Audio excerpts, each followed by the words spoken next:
ക്രൈസ്തവ പൗരോഹിത്യത്തെ കുറിച്ച് ഈ പൗരോഹിത്യത്തെ തകർക്കുകയാണെങ്കിൽ ഏറ്റവും നല്ല മാർഗം അച്ഛന്മാരെ ഒരു പൂജാരികളുടെ ലെവലിലേക്ക് ഒതുക്കുക എന്നുള്ളതാണ്. അതായത് രാവിലെ കുർബാന അർപ്പിക്കുക, ആചാരപരമായ വിശ്വാസപരമായ കാര്യങ്ങൾ എല്ലാം ചെയ്യുക, ബാക്കി ഒരു കാര്യവും ചെയ്യാതെ മുറിക്കകത്തിരിക്കുന്ന പുരോഹിതന്മാരെ സൃഷ്ടിച്ചെടുത്തു കഴിഞ്ഞാൽ ക്രൈസ്തവ പൗരോഹിത്യം ഇല്ലാതാക്കാൻ കഴിയുമെന്ന് ഇങ്ങനെയുള്ള അന്ധകാരത്തിന്റെ ശക്തികൾ തിരിച്ചറിയും. ഒരു വൈദികൻ വിശുദ്ധ കുർബാന അർപ്പിക്കുമ്പോൾ ആ കുർബാനയ്ക്ക് പൂർണ്ണത വരണമെങ്കിൽ തന്റെ മുമ്പിൽ വന്ന് വിശുദ്ധ കുർബാനയിൽ പങ്കുചേരുന്ന ജനത്തിന്റെ വേദനകളിലേക്ക് ഇറങ്ങിച്ചെല്ലാൻ ഒരു പുരോഹിതന് കഴിയുന്നില്ലെങ്കിൽ അദ്ദേഹത്തിന്റെ പൗരോഹിത്യത്തിന് എന്തൊക്കെയോ കുറവുണ്ട്. അത് ക്രിസ്തുവിന്റെ പൗരോഹിത്യമല്ല. അതായത് വേദനിക്കുന്ന മനുഷ്യന്റെ ഹൃദയ വിചാരങ്ങളുമായിട്ട് അൾത്താരയിലേക്ക് ചെല്ലുന്ന പുരോഹിതന് മാത്രമേ വിശുദ്ധ കുർബാന യോഗ്യതയോടെ അർപ്പിക്കാനായിട്ടുള്ള യോഗ്യതയുള്ളൂ. ഇനി നമ്മുടെ പ്രായോഗിക തലത്തിലേക്ക് വരുമ്പോൾ, അതായത് മുനമ്പം സമരം ഉൾപ്പെടെയുള്ള മറ്റ് പുരോഹിതന്മാര് ഇടപെട്ടുള്ള എല്ലാ സമരങ്ങളും ജനങ്ങളുടെ വേദനകളാണ് പറഞ്ഞത്. ഒരച്ഛന് വേണ്ടിയിട്ട് ഒരു അച്ഛൻ സമരം ചെയ്തിട്ടുണ്ട്, ഒരു മെത്രാന് വേണ്ടിയിട്ട് ഒരു മെത്രാന്മാര് സമരരംഗത്തേക്ക് ഇറങ്ങിയില്ല. പണ്ട് ഒരു രാഷ്ട്രീയക്കാരൻ പറയുന്ന പോലെ ശമ്പളം കൂട്ടാൻ വേണ്ടിയിട്ടല്ല അച്ഛൻ മരുന്ന് സമരം ചെയ്തേക്കുന്നത്. തന്റെ ജനത്തിന് വേണ്ടിയിട്ട്, ദൈവജനത്തിന് വേണ്ടിയിട്ട്, അതുപോലെ തന്നെ ആ നാട്ടിലുള്ള മുഴുവൻ ആളുകൾക്ക് വേണ്ടിയിട്ട് വൈദികരെ സമരരംഗത്തേക്ക് ഇറങ്ങിയ ഒരുപാട് ചരിത്രം മുനമ്പത്ത് മാത്രമല്ല, അതിനു മുമ്പ് ഒരുപാട് ചരിത്രമുണ്ട്. നമ്മുടെ കസ്തൂരംഗൻ സമരം ഉൾപ്പെടെയുള്ള ഒരുപാട് സമര ചരിത്രം നമുക്കുണ്ട്.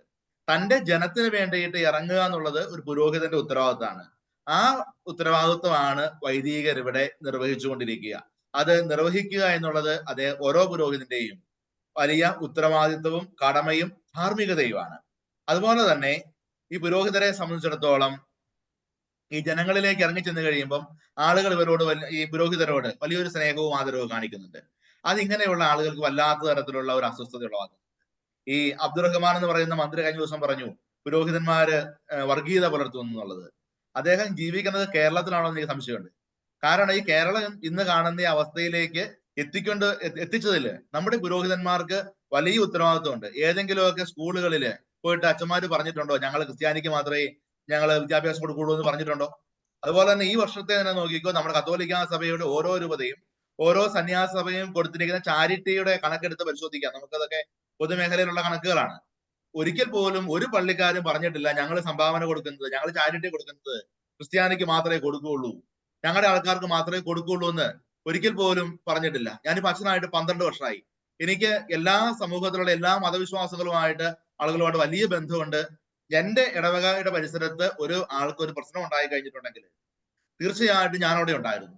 എന്ന് വെച്ചിട്ടുണ്ടെങ്കിൽ അതെന്ന് പറയുന്നത് ഒരു പുരോഹിതന്റെ ഒരു സ്ഥലത്തേക്ക് ചെല്ലുമ്പോൾ, ഒരു ഇടവകയിലേക്ക് ചെല്ലുമ്പോൾ ആ അദ്ദേഹത്തിന്റെ ഒരു ചെറിയ പള്ളിയും 10, 500, 1000 വീട്ടുകാരുള്ള ഒരു സമൂഹത്തിലേക്കല്ല അയാൾ ചെല്ലുക. മറിച്ച് ആ സമൂഹത്തിന്റെ ഇടയനായിട്ടാണ് ചെല്ലുക. അതിന് സമരരംഗത്തേക്ക് ഇറങ്ങേണ്ടി വന്ന സമരരംഗത്തേക്ക് ഇറങ്ങും. അത് ജനങ്ങൾക്ക് വേണ്ടി ചോദ്യം ചോദിക്കേണ്ടി വന്നാൽ ചോദ്യം ചോദിക്കും. അധികാരികളെ എതിർക്കേണ്ടി വന്നാൽ എതിർക്കും. അവർക്ക് വേണ്ടി പക്ഷം പിടിക്കേണ്ടി വന്നാൽ പക്ഷം പിടിക്കും. ആ ഒരു നിലപാടിൽ തന്നെയാണ് നമ്മുടെ പുരോഹിതന്മാര് ഇക്കാലമൊക്കെയും പ്രവർത്തിച്ചിട്ടുള്ളത്. ജനങ്ങളുടെ വേദനയ്ക്കൊപ്പം ഇറങ്ങിച്ചെല്ലാനുള്ള ആർജവത്വം ഉണ്ട് എല്ലാ കാലത്തും നമ്മുടെ അച്ഛന്മാര് കാണിച്ചിട്ടുണ്ട്. ഇനി മന്ത്രി പറഞ്ഞ വാക്കുകൾ, അദ്ദേഹത്തിന്റെ വാക്കുകൾക്ക് ശരിക്കും പറഞ്ഞാൽ മറുപടി അർഹിക്കുന്നില്ല. കാരണം അത്രമാത്രം നിലവാരം താഴ്ന്നൊരു മനുഷ്യനാണ് കേരളത്തിന്റെ ന്യൂനപക്ഷ മന്ത്രി എന്നുള്ളത്. വിശ്വജി സാർ പറഞ്ഞ പോലെ അദ്ദേഹം വക്കപ്പിന് മന്ത്രിയൊന്നുമല്ല, ന്യൂനപക്ഷത്തിന്റെ മന്ത്രിയാണ്. ശരിക്കും പറഞ്ഞാൽ ഈ ക്രിസ്ത്യാനിക്ക് വേണ്ടിയിട്ടും ഈ മുസൽമാന് വേണ്ടിയിട്ടും ഈ ജൈനിന് വേണ്ടിയിട്ടും ബുദ്ധന് വേണ്ടിയിട്ടൊക്കെ പറയേണ്ട ആളാ. അയാള് ഒരു പ്രത്യേക മതസമുദായത്തിന്റെ പോലും എന്ന് പറയാൻ പറ്റത്തില്ല, കുറെ തീവ്രവാദികളുടെ കയ്യിലെ ഉപകരണമായിട്ട് ഈ അബ്ദുറഹ്മാൻ എന്ന് പറയുന്ന മന്ത്രി മാറിയിരിക്കുകയാണ്. ശരിക്കും പറഞ്ഞാൽ നമ്മുടെ ഗവർണറൊക്കെ ചിന്തിക്കേണ്ടതുണ്ട്. ഇങ്ങനെ വർഗീയത പറയുന്ന, ഇങ്ങനെ ഒരു പ്രത്യേക തീവ്രവാദ പരമായിട്ട് ചിന്തിക്കുന്ന ഒരാളെ മന്ത്രി കസേരയിൽ ഇരിക്കാൻ യോഗ്യതയുണ്ടോ ഇല്ലയോ എന്നുള്ളത് ഗൗരവമായിട്ട് ചിന്തിക്കേണ്ട കാര്യമാണ്. ഒരുപക്ഷെ എന്നേക്കാൾ കൂടുതൽ ഇത് ഈശ്വര സാറൊക്കെ ആയിരിക്കും ഇതേക്കുറിച്ച് പറയേണ്ടത്. എന്റെ അഭിപ്രായത്തിൽ ഇയാൾ രാജിവെച്ച് സമൂഹത്തോട് മാപ്പ് പറയുകയാണ് ചെയ്യേണ്ടത്. കാരണം ഒരു മന്ത്രിയാണ് ഇത്രയും നാണം കെട്ട വർത്താനം പറഞ്ഞത്. അദ്ദേഹത്തിനോടുള്ള ഒരു ശക്തമായ ഈ പൊതുസമൂഹത്തിന്റെ ശക്തമായ പ്രതിഷേധം നമുക്ക് അനുഭവിക്കാനായിട്ട് കഴിയുന്നുണ്ട്. എല്ലാ മേഖലയിലും ഇയാൾ വിമർശിക്കപ്പെടുന്നുണ്ട്. അപ്പൊ ഇങ്ങനെയുള്ള മന്ത്രിമാരെ പോലും ചുമക്കേണ്ടി വരുന്നു എന്നുള്ളതാണ് നമ്മുടെ കേരള സമൂഹത്തിന്റെ ഗതികേട്.